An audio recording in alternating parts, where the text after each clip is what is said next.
setelah ada 3 hal tadi, self esteem, kemudian self love dan self respect, kita perlu juga punya mindset bahwa saya pribadi yang unik, saya pribadi yang unik dan berharga.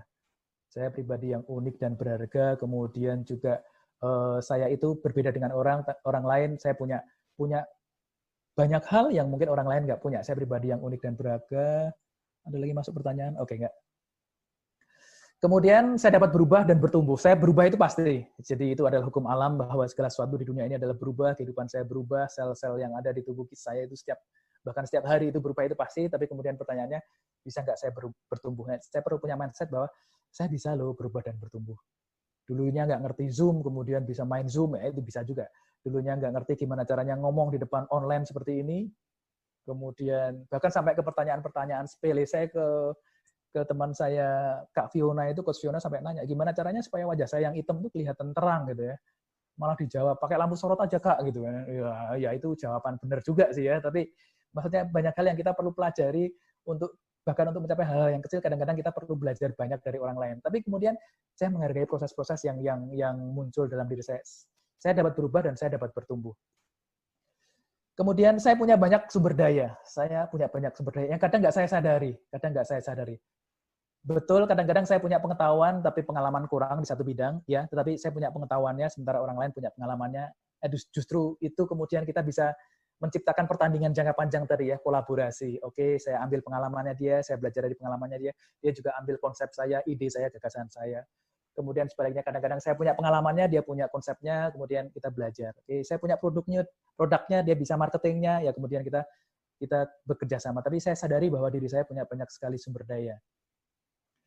Yang keempat, mindset yang keempat adalah saya dapat mengakses sumber daya itu. Jadi seringkali Bapak Ibu, orang-orang di luar sana itu tidak menyadari bahwa dia itu bisa mengakses loh sumber dayanya. Dan pada saat dia bisa akses sumber daya yang dia miliki, maka boom, kehidupannya bisa berubah, kemudian kehidupannya bisa bergeser 180 derajat daripada sebelumnya. Karena dia mulai bisa mengakses sumber daya yang dia miliki. Orang-orang yang tidak bisa mengakses sumber daya yang dia miliki, kadang dalam percakapan sehari-hari sering yang terlontar adalah, saya kan nggak bisa apa-apa, misalnya kayak gitu ya. Kemudian kalau dia masih muda, dia akan katakan, saya masih sangat muda. Ya. Sebaliknya nanti kalau udah tua, ya saya udah tua, gitu kan ya. Jadi apapun situasinya, dia ciptakan tidak membawa manfaat bagi dirinya, kemudian tidak memberdayakan dirinya sendiri. Itu empat mindset yang perlu dimiliki. Oke.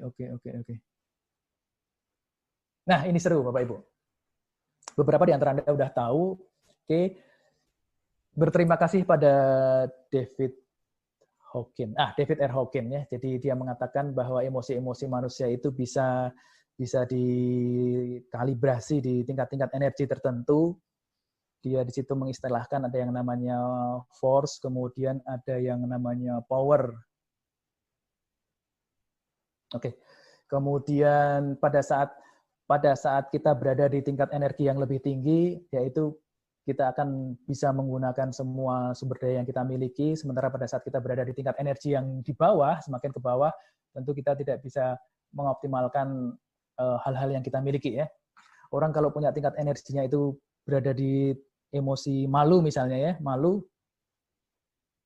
Oke, Bapak Ibu kalau ada pertanyaan mungkin bisa di ini aja ya, di everyone ya, jangan di Japri ya, biar yang lain juga bisa belajar. Oke, orang itu merasa malu, dia ada di level energi 20, kecil sekali, kemudian kalau dia rasa bersalah itu dia ada di level energi 30, kemudian dia putus asa ada di 50, dan seterusnya. Nah, mulai dari level berani ini orang sudah bisa punya energi yang lebih, untuk bisa lebih optimal lagi ya. Kalau di David R. Hawkins ini disebutnya sebagai power ya.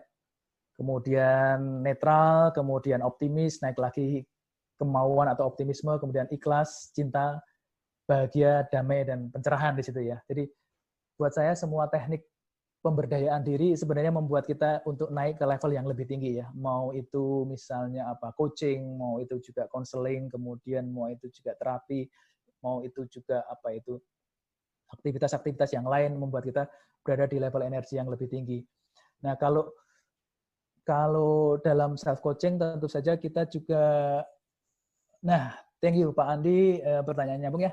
Ada hal juga yang sering mengganggu self-coaching, yaitu masa lalu yang menghambat kepercayaan diri, seperti Contoh dulu ada yang bilang si A tidak bisa bernyanyi dan dibully, namun setelah besar si A menjadi vokalis sebuah band, tapi melalui proses yang sulit sebelumnya karena terbayang masa lalu. Bagaimana cara saya menyelesaikan permasalahan masa lalu atau luka batin. Saya Andi Asmara, laki-laki Pak. Oke, thank you Pak ya. Saya juga laki-laki Pak ya, sama kita laki-lakinya. Oke, ya betul. Maka kemudian mereka yang tidak terlatih untuk melakukan self coaching atau kemudian tidak terlatih untuk melakukan dialog dengan dirinya sendiri akan mengalami kesulitan di sana. Ada beberapa kasus yang memang kita sangat membutuhkan orang lain, apalagi kalau yang sifatnya trauma kemudian luka batin. Iya sih, kalau yang seperti itu memang kita menjadi sangat membutuhkan orang lain ya. Maaf, saya pernah diajak oleh teman saya. Jadi ada satu kasus, teman-teman Bapak Ibu mungkin tahu ya, dulu itu di Bogor, di Puncak itu kan ada kasus di mana ada 6 atau 8 orang anak itu mohon maaf nih, disodomi seperti itu ya, sehingga kemudian mereka itu perlu untuk didampingi, untuk ditemani. Ya pasti itu harus butuh orang lain sih ya. Itu contoh yang ekstrim ya. Contoh yang sangat-sangat ekstrim itu pasti kita membutuhkan orang lain tuh. Dia akan sulit untuk bisa menyembuhkan dirinya sendiri, apalagi masih anak-anak, kemudian juga tidak tahu caranya gimana, tidak tahu tekniknya seperti apa, dia akan butuh sekali pendampingan dari orang lain, support besar-besaran dari orang lain seperti itu.